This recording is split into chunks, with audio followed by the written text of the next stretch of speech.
Oh, the national championship just 3 days away in the ATL. Ohio State nearly a 10-point favorite, looking for its first national title in 10 years.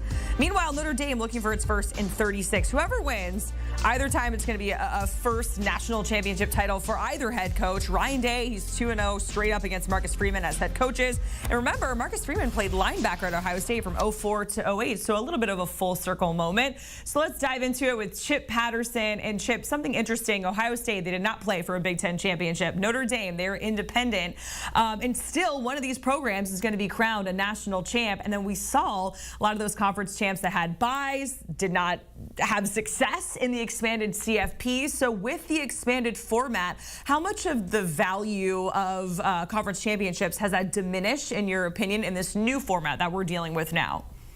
Oh, yeah. I think without a doubt, we don't need those extra data points when we are inviting so many different teams to the dance. When you were trying to narrow to 4, and certainly when you were just trying to get those top 2 teams from the BCS era, that you did need to see that last 13th moment, that last game, to be able to sort out and split hairs among the title contenders. But the fact that not only, as you mentioned, all 5 of our conference champions were one and done, but even we saw those runner-up in those games lose in the semifinals. You have to almost wonder if playing in the conference championship disadvantaged those teams that played in the conference championship weekend. And so now you're starting to get into a dangerous, slippery slope in terms of whether teams are motivated. Heard Lane Kiffin start to bring this up when he thought Ole Miss might still be in the mix for the college football playoff, that not playing in the SEC championship game would help the Rebels. So I don't think that we need it in order to split hairs when we've got so many teams coming in.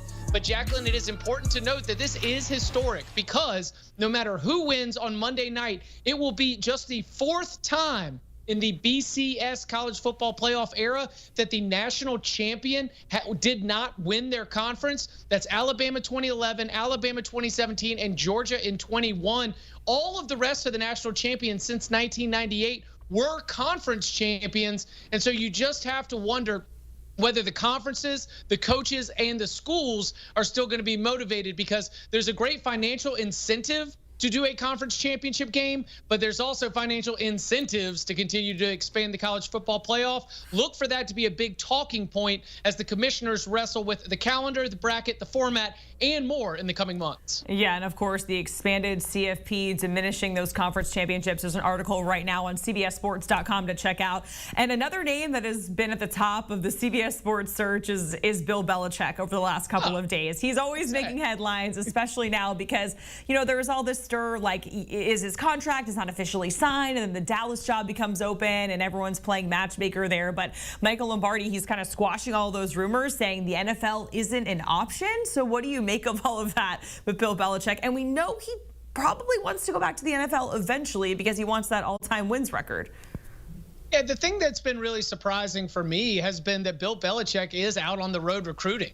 Deion Sanders didn't do in-home visits. It was kind of a bring everybody to Coach Prime. Bill Belichick, as recently as yesterday, was up in the D.C. area. He and his son have been going out on recruiting trips all across the state of North Carolina. But the thing that has been most important to track has been the assembly of his coaching staff. Because when we were starting to consider about Bill Belichick heading to the NFL, the absence of a full coaching staff was something that a lot of people pointed to. And Jacqueline, what stands out to me is that he is bringing in a lot of coaches without a lot of college experience, which can be troubling, but it also is the fulfillment of what he said when he first got the job. He said he wants to build a pro program at the college level, that he wants to teach like they are pros. He wants to have them coached as though they are going to be pros. And so when you bring in all these coaches that don't necessarily have that college experience, he is following through on that promise. Now, my question, will it work? Will 18 to 22-year-olds in Chapel Hill be willing to take the coaching from individuals that are used to dealing with professionals? Are they going to accept that? Are they going to excel in that position? And is this roster that he is still working on putting together, is it set to be able to succeed in those kinds of circumstances? I understand the pitch like on a slideshow, Jacqueline, but now that it's being put into practice, a lot of question marks for the Tar Heels in terms of what they can do on the field. field in 2025. Hey, if you're going to be making pro-like money, maybe you just have to take the coaching that comes along with it. I don't know.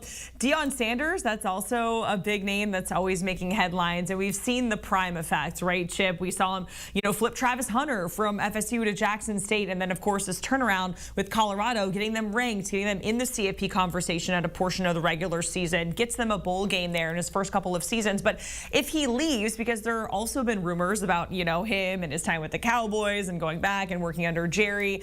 If he does leave ultimately, whether it's for the Cowboys or not, does Colorado, you think they build on what he's done for them, or do you think we would see a regression there? I think we would see a regression. I think that Deion Sanders was a part of the equation, not all of it, but a part of the equation that allowed Colorado to be one of the first ones out the door in the Pac-12. You'll remember they got that invitation to the Big 12 in July in that big shakeup summer that finished with most of the Pac-12, with the exception of Oregon State and Washington State, finding new pastures elsewhere. And so he has already essentially secured a lifeboat. He has already gotten the Buffs into a spot in the Big 12 where they will be a part of the future of major college football. But in terms of the roster, in terms of the coaching staff, I do think there would be a step back if Deion Sanders were to leave. There is already some concerning signs. The reporting around what the NIL situation is looking like moving forward, and what the NIL situation might be if Deion Sanders does leave. I know that their collective is about to get folded into the university. The athletic director there working through what everyone is, trying to figure out what the future is with the house settlement, paying players, what your payroll is going to look like. But ultimately, we were already losing Shedeur Sanders. We were already losing Travis Hunter. Now to lose Deion Sanders as well, I definitely think that this would be a Buffs team that would take a step back in his absence. Yeah, and this was a team that dove into the transfer portal, but also had a whole lot of guys, to your point, that entered it on the flip side. Chip Patterson, we certainly appreciate it, discussing the latest news around college football here with us on CBS Sports HQ. And the conversation continues with Chip, Danny Cannell, Bud Elliott, Tom Fornelli over on the Cover 3 podcast.